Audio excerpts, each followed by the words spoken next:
And you are taking a live look right now over Beirut in Lebanon. Obviously, a lot to discuss here, so I do want to head out live over to Israel and bring in Matt Finn with Fox News. He's been joining us quite a bit over the past several days. And Matt, again, a lot of different topics to discuss. So overall, what is the latest out there? Well, the latest right now is Israel says it intercepted a missile within the past couple of minutes fired by Hezbollah here into Israel. And this morning, there was a series of rockets that Hezbollah fired from Lebanon here into Israel. The IDF also says that it lost 10 soldiers killed in battle in the past 24 hours or so.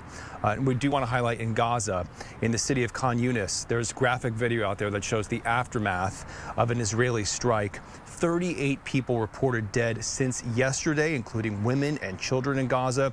Refugees say food is very scarce, and they're pleading to democracies around the world for help. And turning towards peace talks, the U.S. Secretary of State is continuing his 5-day trip here overseas with a meeting today in London with the Lebanese Prime Minister. It's part of a larger global scale, an attempt to prevent war between Iran, Israel, and even Lebanon. And the New York Times this morning is reporting that if Israel does retaliate, as you guys were just talking about, against Iran for its missile strike here earlier this month, then Iran says it's ready to respond. The scale apparently will depend on the Israeli strike. And also want to highlight here on the ground the perils for journalists. An Israeli airstrike killed 3 journalists as they reportedly slept at a guest house in southeastern Lebanon early this morning. Apparently, they did have press vehicles outside of the facility, the residence, and it is being reported that Israel did not give those journalists a heads up.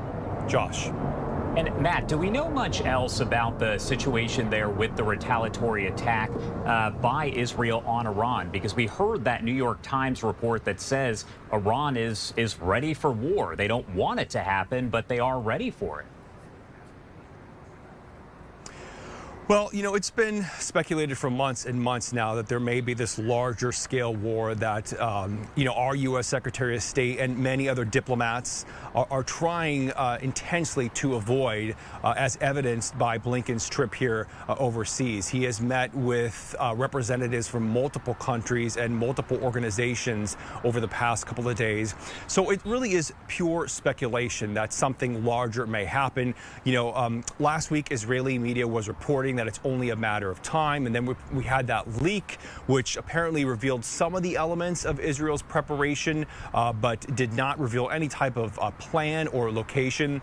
And so it largely is speculation that there is this imminent, Israeli strike against Iran. But the New York Times is reporting that it spoke to multiple sources within Iran who say that Iran is allegedly prepared to strike back, that Iran would base its retaliation off of how intensely Israel may strike.